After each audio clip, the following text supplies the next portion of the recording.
Vamos para a nossa mensagem inicial do dia de hoje. Mensagem 146 do livro Caminho, Verdade e Vida, do Espírito Emmanuel, psicografia de Chico Xavier. Cecília, seja bem-vinda.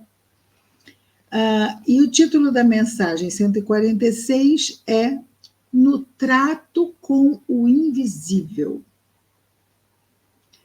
E olha só que interessante, o versículo destacado por Emmanuel aqui é do evangelista Marcos, o mesmo que estamos acompanhando agora, sendo que é um capítulo que já vimos, é no capítulo 3. Nós já estamos aqui no capítulo 14, não é? Então, no capítulo 3, no versículo 23 de Marcos, nós temos: E chamando-os a si, disse-lhes por parábola: Como pode Satanás expulsar Satanás? Então, diziam que Jesus seria Satanás, mas como poderia, então, pergunta Jesus, como poderia Satanás, ou seja, um ser que representa no nosso inconsciente coletivo, um ser que representa o mal, como poderia um ser que representa o mal expulsar o mal? Não faz sentido. Então, este é o versículo destacado hoje por Emmanuel, e chamando-os a si, disse-lhes por parábola: Como pode Satanás expulsar Satanás? E Emmanuel comenta as palavras de Jesus.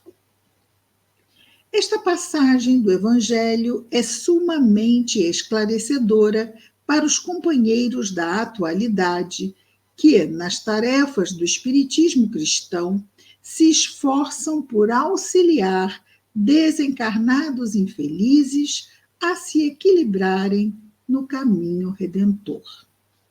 Então, isso vai acontecer aonde?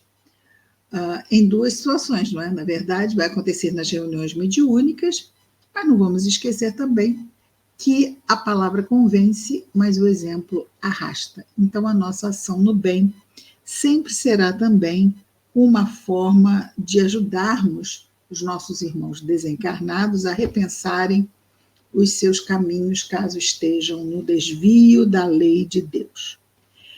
Mas aqui ele fala especificamente sobre as tarefas do espiritismo cristão. Não é? Então, não é no dia a dia de todos nós, é na tarefa do espiritismo cristão. E ele continua dizendo: ninguém aguarde êxito imediato ao procurar amparar os que se perderam na desorientação. Então, se perderam, como já dissemos, nos descaminhos da lei de Deus. É impossível, diz Emmanuel, dispensar a colaboração do tempo para que se esclareçam as personagens das tragédias humanas e, segundo sabemos, nem mesmo os apóstolos conseguiram de pronto convencer as entidades perturbadas tanto ao realismo de sua quanto ao realismo de sua perigosa situação. É uma situação para o bem-estar, claro, de qualquer espírito, encarnado ou desencarnado, que se permita vagar desorientado com relação, sempre reforçamos, à lei de Deus. Continua Emmanuel dizendo: todavia, sem atitudes esterilizantes, ou seja, não produtivas, não é? Muito pode fazer o discípulo no setor dessas atividades. Sem atitudes que não levem a nada, é importante ter foco, ter, vamos dizer assim, uma ideia certa, porque embora seja um trabalho voluntário, é um trabalho como qualquer outro que exige preparo, não é? Muito pode fazer o discípulo no setor dessas atividades iluminativas. Na atualidade, companheiros devotados ao serviço ainda sofrem a perseguição dos adversários da luz, que lhes atribuem sombrio pacto com poderes perversos. O sectarismo religioso cognomina os sequazes de Satanás, impondo-lhes torturas e humilhações. Muito bem, então o que acontece? Pode ser que os próprios espíritos desviados da lei, percebendo que aqueles que os querem ajudar pertencem a um viés religioso que eles condenam, eles mesmo, embora estejam, vamos dizer assim, sendo ajudados, ou aqueles que querem ajudá-los estejam tentando, eles passam a perseguir. Então, nós vamos ter espíritos que perseguem os trabalhadores do bem, espíritas, por acreditar que eles são também do mal e que não querem o seu bem, porque afinal são espíritas e de repente são desencarnados que frequentaram ou que se devotavam a outras frentes religiosas. Então, é o que ele diz, o sectarismo religioso, por quê? Porque continuam muito voltados a apenas que a verdade estaria dentro daquela frente religiosa que eles adotavam enquanto estavam encarnados, não é? Então, esse sectarismo religioso cognomina os sequazes de Satanás, impondo-lhes torturas e humilhações. Ai, Cristina, você está dizendo então que os trabalhadores do bem podem ser perseguidos por desencarnados simplesmente por desenvolverem suas atividades no bem? E qual é o problema? Isso não é mau. Não se joga pedras em árvores que não dão frutos, não é verdade? Então não podemos esquecer que hoje em dia qualquer pessoa que tente fazer o bem pode ter obstáculos em seus caminhos, ser mal entendida, ser mal interpretada por aquele que muitas vezes está ali para ser ajudado, não é? Então, vamos ter calma. Ai, mas eu não quero ser perseguida. Olha, se há uma perseguição, essa perseguição vai existir à revelia do conhecimento de Deus? E Deus não se importa?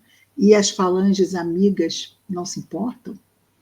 Qualquer trabalhador do bem está inserido também num trabalho de equipe, e não apenas uma equipe de encarnados, uma equipe dos dois planos. Então, sendo assim, os bons espíritos, eles permitem a aproximação de espíritos infelizes, mas por quê? Porque a palavra convence, mas o exemplo arrasta.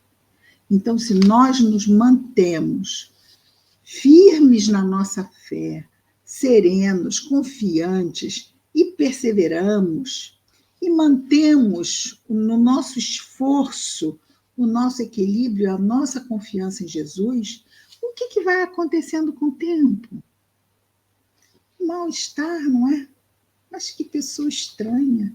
Eu vou lá, piso no pé, a pessoa ora, continua, persevera, se mantém sereno, mantém-se na tarefa. Aí começa a ficar o quê? Encafifado. Peraí, acho que Jesus é esse que eles, né? Que eles dizem seguir. Eu imaginava que eles eram maus, mas eles estão fazendo umas coisas, oram, se mantêm serenos.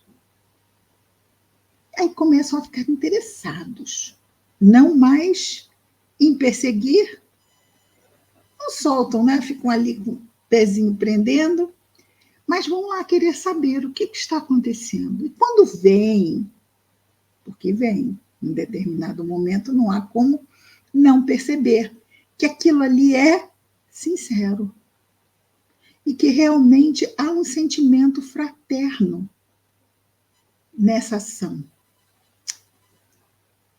Aí se completa o trabalho Porque doutrinação não é esclarecimento. Fala só. Muitas vezes eles falam assim, bonitas palavras essas agora, hein? Vamos lá ver se é isto mesmo? É claro, eles estão escutando a pessoa falar com eles, olhe, perdoa, siga, passe, desprenda, vá lá, siga, encontre seus amigos e queridos que estão esperando na luz. É bonzinho assim mesmo? Deixa eu ir lá atrás para ver se é. Vou lá ver na casa dele se é assim mesmo. E às vezes voltam na reunião mediúnica, às vezes para confrontar se não são. Vejamos, nós somos evangelizadores o tempo todo. Uma tarefa, ela não se improvisa. Ninguém é um tarefeiro do bem de forma improvisada. O tempo todo nós estamos em tarefa. Não vamos esquecer, conforme está lá no Evangelho, que estamos, Pedro diz, não é? O apóstolo Pedro, olha a intimidade, Pedro. O apóstolo Pedro diz que estamos cercados por uma nuvem de testemunhas. Portanto, ou há coerência em nós ou não. Porque a primeira pessoa interessada em que sejamos transparentes e sinceros somos nós mesmos. Porque a nossa consciência nos aprova. E seguimos ainda mais confiantes e ainda mais serenos. Querida Renata, seja bem-vinda. Continuando. No entanto, diz Emmanuel, caminhando aqui para a conclusão, as mesmas recriminações e perseguições descabidas foram atiradas ao mestre divino pelo sacerdócio organizado de seu tempo. Atendendo aos enfermos e obsidiados, entregues a destrutivas forças da sombra, recebeu Jesus o título de feiticeiro, filho de Belzebu. Isso constitui significativa recordação que, naturalmente, infundirá, ou seja, dará muito conforto aos discípulos novos.